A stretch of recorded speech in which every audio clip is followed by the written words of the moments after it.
Hello everyone, আসসালামু আলাইকুম। আমার রামাদান সিরিজের আরেকটি নতুন ব্লগে আপনাদের সকলকে স্বাগত জানাই। আজকে সকালবেলা ঘুম থেকে উঠে আমি আর আমার ছোট বৌমা চলে গেছিলাম বিশালে মার্কেটিং করার উদ্দেশ্যে। সব কেনাকাটা হয়ে গেলেও তবুও কিছু টুকিটাকি বাকি রয়ে যায়।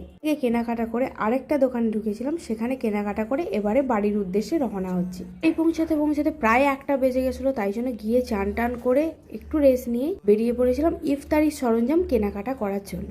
আজকে ইফতারিটা কেনাকাটা করছিলাম কালীপুরেতেই। তো প্রথমেই সিঙ্গারা নিয়ে নিলাম, যেটা আমার ফেভারিট। ওর মিলি আর সাহেবের জন্য বেগুনি নিলাম, কারণ ওরাও বেগুনি খেতে ভীষণ পছন্দ করে। সমস্ত কিছু কেনাকাটা করে নিয়ে তারপর এক ভর্তি বাজার নিয়ে বাড়ি এসে দেখি মিলি তো অলরেডি কাজকর্ম শুরু করে দিয়েছে। ওর সাথে আমি একটু হাত লাগাচ্ছিলাম। অ্যাকচুয়ালি ও যখন কাজ করতে শুরু করে ওটাই স্পিডে কাজ করে, অন্য কেউ কাজ করার আগে ওর কাজ শেষ। এখানে মিলি বানিয়ে নিচ্ছিল আমার মায়ের সিগনেচার ডিশ দই চিড়ে, যেটা আমার মা বানাতে খুব পছন্দ করে আর সবাইকে খাওয়াতেও। আর জাস্ট আমি টুকিটাকি প্লেটিংয়ে সাহায্য করে দিচ্ছিলাম। ইফতারে যেহেতু টাইম হয়ে গেছিলো, সেগুলো আবার রেডিও করে দিচ্ছিলাম। এই সমস্ত কাজগুলো করছিলাম আর মনে মনে চিন্তা করছিলাম আর মাত্র একটা দিন, তারপরে এই সমস্ত কিছু শেষ, নর্মাল রুটিনে ফিরতে হবে। আর এসব কাজ করতে করতেই দেখলাম সাহেবও পৌঁছে গেল বাড়িতে। আজকে একটু কাজ থাকার দরুন বাড়িতে ছিল না, এই জন্য ইফতারের সকলে মিলে একসাথে আয়োজন। আর আমার বাপিতে এসব বসে বসে দেখছিল, আর অ্যাজ ইউজুয়াল বাপিকে দেখলেই আবার আদর করতে ইচ্ছা করে। আমার বাপি এতটাই কিউট।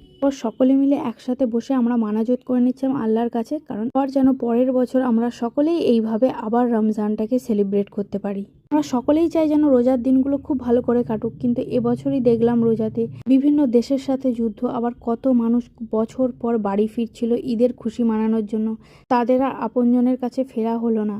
কত মানুষ চেয়েছিল শান্তিপূর্ণভাবে রোজাটা এইভাবে খুলবে, কিন্তু কত মানুষের নসিবে সেই শান্তিটুকুও জুটলো না। আল্লাহর কাছে শকর করি এইভাবে সকলকে নিয়ে একসাথে বসে ইফতার করছি ফ্যামিলির সাথে, তার জন্য কোটি কোটি শুকরিয়া। যত শুকরিয়া আদায় করি আল্লাহর কাছে ততই কম। সকলে মিলে নামাজ পড়ে নিয়ে একসাথে মুড়ি খেতে শুরু করলাম আর গল্প করছিলাম। তারপর মিলি আমাদের 1 কাপ করে চাও দিয়ে দিল, সেটাও আমরা বসে বসে খেয়ে নিচ্ছিলাম। যত যাই খেয়ে নিই, চায়ের জন্য আমি আমার পেটের একটা কোণা তো ফাঁকা রাখি। আজকে সকালবেলা বৌমার সাথে মার্কেটিং করতে বেরিয়েছিলাম। করতে গিয়ে আমি 3টে কুর্তি কিনেছিলাম। প্রথমটা এই সাদা কালারের আনারকলি টাইপসের, ভীষণই সুন্দর।